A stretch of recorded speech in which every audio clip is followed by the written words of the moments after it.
বাপরে বাপ, যা ঠান্ডা পড়েছে! আর এই ঠান্ডাতে আমার পড়েছে একটা বিয়ে বাড়ি। বিয়ে বাড়ি যখন পড়েছে তখন তো সেজে গুজে বিয়ে বাড়ি যেতেই হবে। আমি তো ঝটপট করে উঠে শাড়ি টাড়ি পরে সুন্দর করে রেডি হয়ে নিলাম।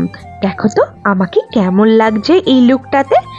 আর আমি তো ভাবছিলাম যে এত সুন্দর করে সেজেছি, সোয়েটার পরবো না, কিন্তু বাইরে যা ঠান্ডা ছিল সোয়েটার না পরে থাকাই যাবে না। আমি কিন্তু তার জন্য সোয়েটার পরে নিয়েছি। আর আমরা না আজকে বিয়ে বাড়িতে এসেছিলাম 3 জন, আমি, আমার বোন আর আমার বর। আর এই রাত 10টা মতন তখন বাজে, আমরা বিয়ে বাড়িতে এলাম। আর আসার সাথে সাথেই ঢুকে পড়েছি। প্রথমেই যাব কনের কাছে গিফট দিতে, কিন্তু আমরা যাওয়ার সাথে সাথেই দেখলাম যে যেখানে কোণে বসার কথা সেখানে নেই, আশীর্বাদের কারণে ভিতরে আছে। আজ আমরা যার বিয়েতে গেছি, মানে বিয়ের কোণে, সে কিন্তু আমার স্টুডেন্ট ছিল। আমি যে স্কুলে জব করি সেখানেই কিন্তু ও পড়তো। যাই হোক, আমি তাড়াতাড়ি যাচ্ছি ওকে গিয়ে দেখে গিফটটা দেব বলে। পরে ঘরে ঢুকেই দেখলাম ও বসে আছে, আর গিয়েই আমি গিফটটা দিয়ে দিলাম।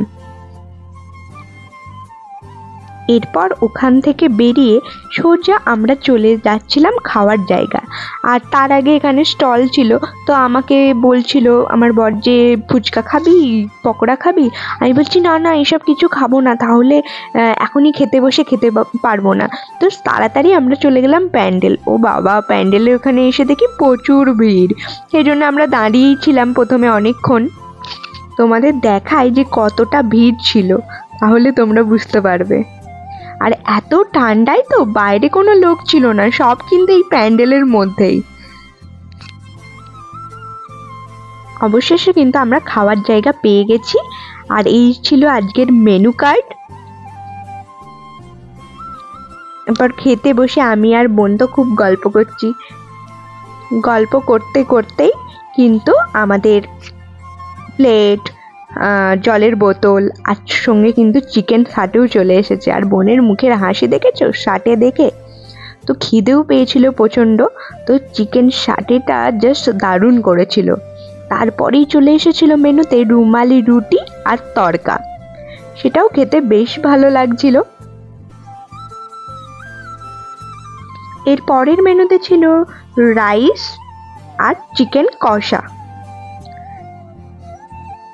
এটাও বেশ জমিয়ে খেলাম। এরপর চলে এসেছিল চাটনি, আর তার সাথে ছিল পাঁপড়, যেটা দিয়ে খেতে কিন্তু হেভি লাগে। এরপর ছিল কিন্তু 2 রকমের মিষ্টি, আমি কোনো মিষ্টিই খাইনি, তাই বরের পাত থেকে তোমাদের দেখিয়ে দিলাম। আর এরপর চলে এসেছিল আমাদের প্রিয় কোল্ড ড্রিঙ্ক। খেয়ে দিয়ে উঠে দেখলাম যে এখানে বিয়েতে বসে গেছে, বিয়ে হচ্ছে। তো তারপর কিন্তু আর ঠান্ডাতে আমরা বেশিক্ষণ দাঁড়াতে পারিনি খেয়ে দিয়ে, তো আমরা বেরিয়ে পড়লাম। আর বেরিয়ে বাইরে এত ঠান্ডায় তো আমি থাকতেই পারছি না, মানে এতটাই ঠান্ডা, মনে হচ্ছে কোথায় বেরিয়ে পড়লাম। আমি তো তাড়াতাড়ি করছি, তাড়াতাড়ি করে গাড়িতে উঠে পড়েছি। আর এই দেখো আমাদের ড্রাইভার আমাদেরকে বাড়ি পৌঁছে দিচ্ছে। আজকের ভিডিওটা এখানেই শেষ করলাম, দেখা হবে নেক্সট ভিডিওতে। Bye bye.